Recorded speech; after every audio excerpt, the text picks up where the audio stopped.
Good morning. This is Mr. Pillsbury here to talk with you about the rise of totalitarian rulers. One of my favorite chapters, not because these guys were evil, but because these guys are just really interesting. So our essential question, as I'm going to get right into it, I don't want to waste any time, is how can political control lead to nationalist movements? And if you know what a nationalist movement is, it's pride in your country. How do we get that pride back in these countries for these people that have been beaten down by World War I? And these three men, Mussolini, Hitler, and Stalin, are going to be the guys to do it. So I've got this little PowerPoint to go along with my diagram. I'm going to be going over the answers for the diagram while you guys are filling them in.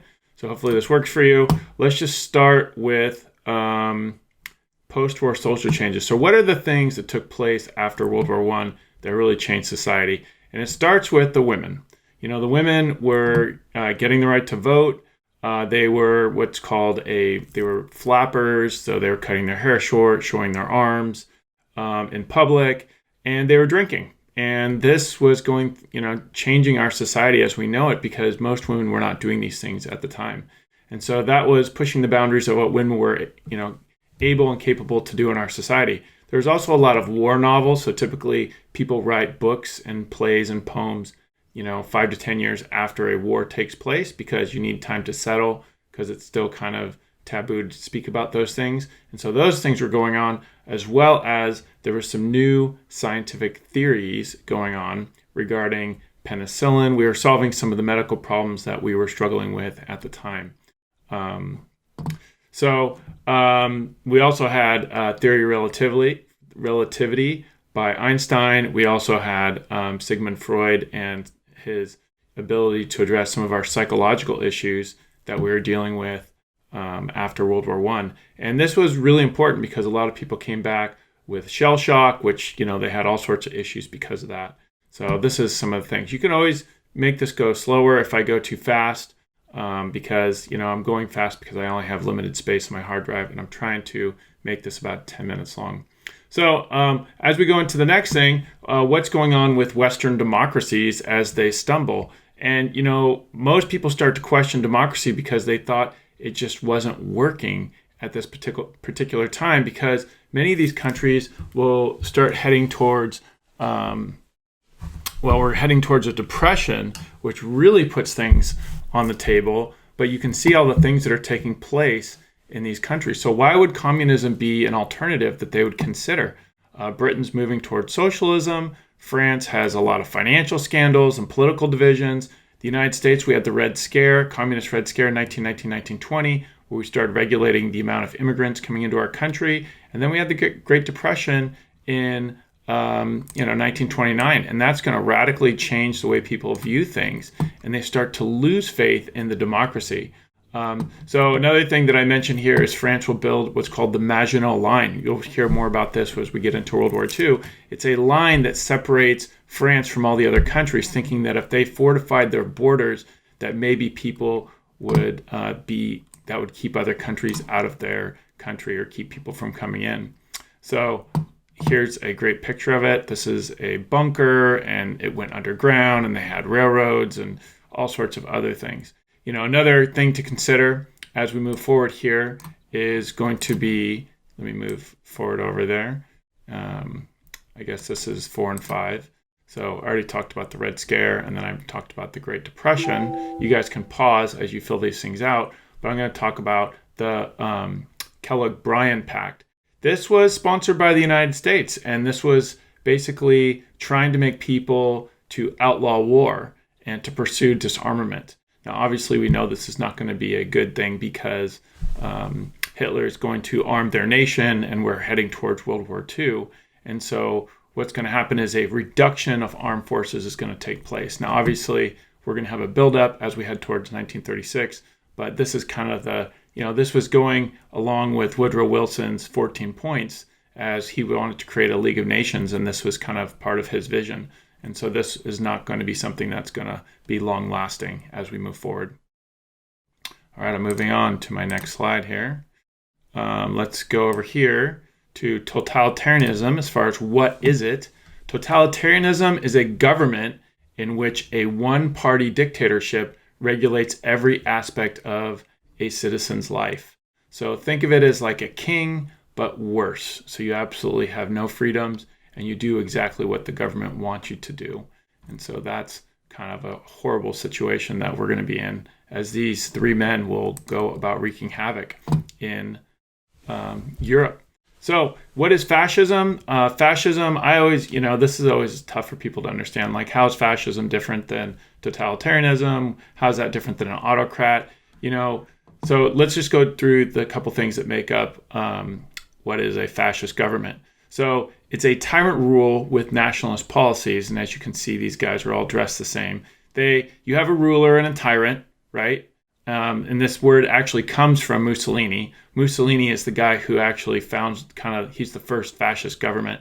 And they're not communist, but it's all about their policies which glorify the state. So they have uniforms and rallies. Hitler and Mussolini are probably the two most famous fascists. They have common dress and chants and symbols and all sorts of things. The one thing that I really think separates them is their oppressiveness.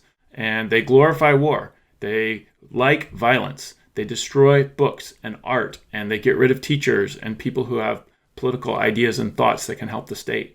And so that's important to know. So that's what fascism is. They reject faith. They don't have a religion. The religion is the state, and they have aggressive foreign expansion and are very anti-democratic. So that's kind of telling you what they are, just so if you see one again, you know what it is. Okay, let's keep going. And let's go to my next slide. Okay, let's start with Adolf Hitler. Adolf Hitler, he was, I come up with the 4 Ps. The 4 Ps kind of describe how he rose to power. So how can a man like this rise to power? And number 1, he was persistent. So he was a World War I trench runner. So he ran the trenches, and he ran notes back and forth to generals and commanders or colonels or whatever. And he loved it. It was his best time of his life, as he saw people around him dying. And, he had a lot of pain and suffering around him within his own family, which you'll learn about as you learn about his life. And we watch a couple videos on this. But he was very persistent.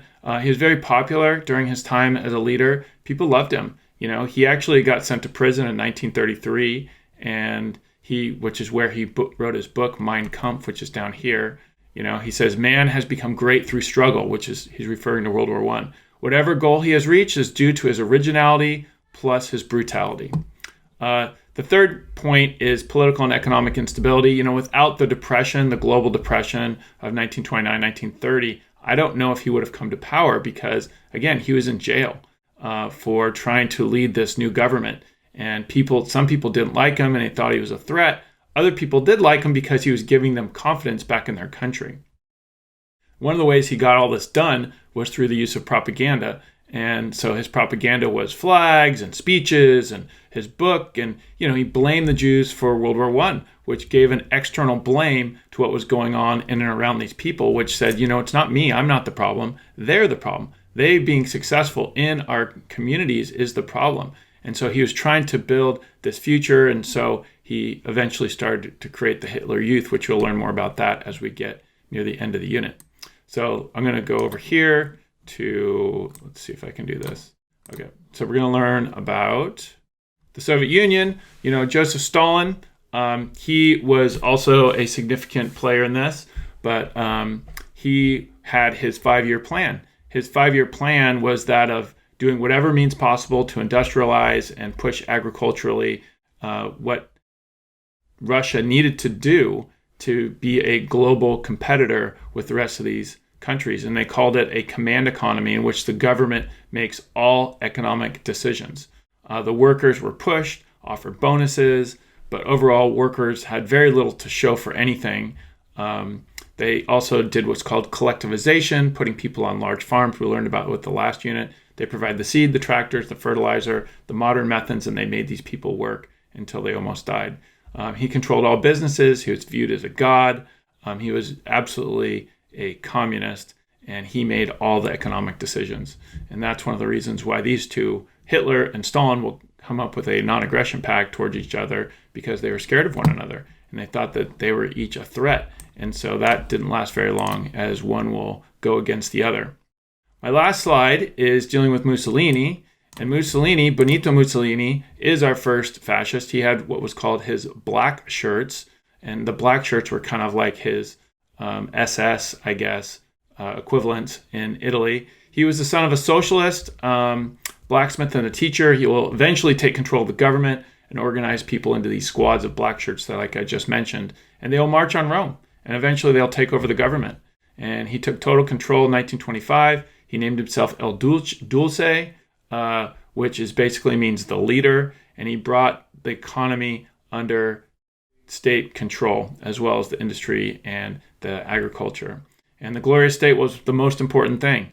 And he had large public work projects. He had roads and schools and bridges and train stations. I guess his most famed thing was that he made the trains run on time. That's got to be mentioned because that's always mentioned. And so this just gives you a basic idea of what we're dealing with. And so these are the three men that are going to lead us towards these totalitarian ruling in all these different countries. So hopefully you enjoyed it. Hopefully it was informative. And you guys can always email me or text me if you have any questions about anything. Okay, have a great day. Talk to you later.